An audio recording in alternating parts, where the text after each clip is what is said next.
This is a group called Light Balance, who gained popularity after earning a golden buzzer on America's Got Talent. Breaking their act down, it's basically just dancing along with turning lights on and off, synchronized to music. After seeing this a couple times, the idea struck me. I want to do this myself.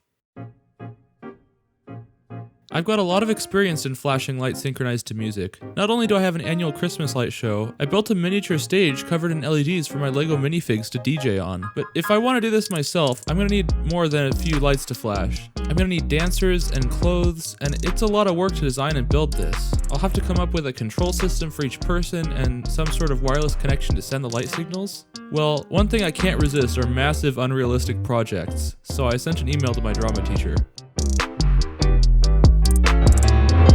All the way back in June of 2023, I sent this message. Have you seen Light Balance before? I think it would be really cool if drama class did their own version of this for the talent show.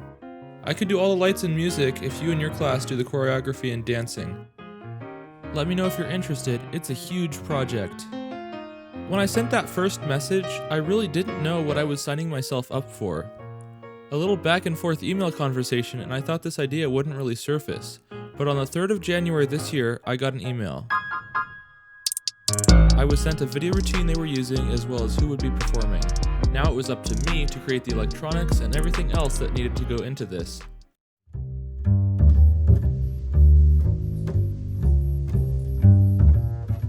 This is what's called EL, or electroluminescent wire. By supplying it with a high frequency AC, it produces a nice continuous line of light. It's not very bright, and that high frequency is also output as sound by the cheap inverter circuits in each of these battery packs. Now, in order to turn these on and off with music, I had to be a little bit creative. I discovered that holding the button down on each of these battery packs allowed them to be turned on and off just by taking the batteries out or putting them back in. This discovery made it possible to control these easily with a microprocessor like this ESP8266. I can connect this guy to a Wi-Fi access point, and then I can send it DMX data via E1.31 or streaming ACN. I modified over 35 of these battery packs by disassembling each one, desoldering one of the battery terminals from the circuit board, flipping it upside down, doing a little plastic modification, soldering 2 new wires, one to the battery terminal and another where it used to be connected to the circuit board, and hot gluing an NPN transistor with a base resistor on top of each inverter. By doing it this way, each inverter has to have its own 2 batteries, and they are all wired to the first inverter, which has the controller. The 2 batteries in the first inverter power the controller. The transistor switches each inverter on and off on the low side. If current passes through the base resistor into the transistor, it allows a large amount of current to flow through the inverter circuit, powering the inverter and turning on the lights. This current can be sourced easily from the ESP8266. At about this time, I met with my drama teacher and we talked about the clothing and light placement. She gave me a jacket to take home to get an idea of how we would attach everything quickly and securely. I planned to sew everything, however, that ended up taking too long, even with a crew of people, and we decided to hot glue just about everything instead. I wanted to have 6 different sections of light I could turn on and off individually: hat, tie, jacket, pants, left hand, and right hand. And I added one more inverter pack just in case. That actually used every one of the 7 available GPIO pins on the controller. Now that we had a good idea of how this was all going to work, we got together to make it happen. In the span of about 3 days, our crew of teachers, students, and volunteers attached all the EL wire to the clothing. Then, I wired everything up.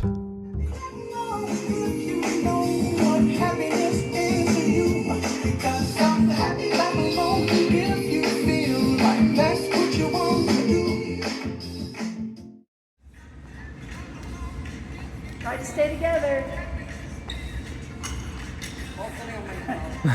With a few days of practicing, there were only a few things left to do, but also only a few days left to do them. Many of the connections had broken and needed to be soldered and strengthened. In addition, I found my hatred for EL wire. As soon as it starts getting moved around, the little tiny wires inside are bound to break, and they are really hard to fix.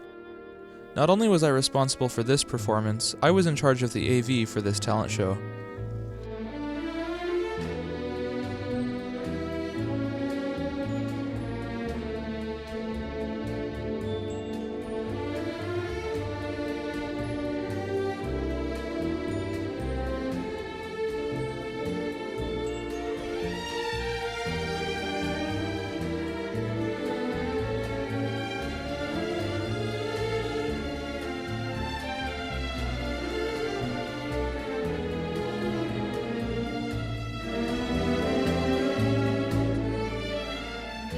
If you have any questions or want to know more of the details of how I did this, I'm happy to respond to any comments in the comments section. And if you haven't seen it yet, you can find the full performance video in the description or on my channel page.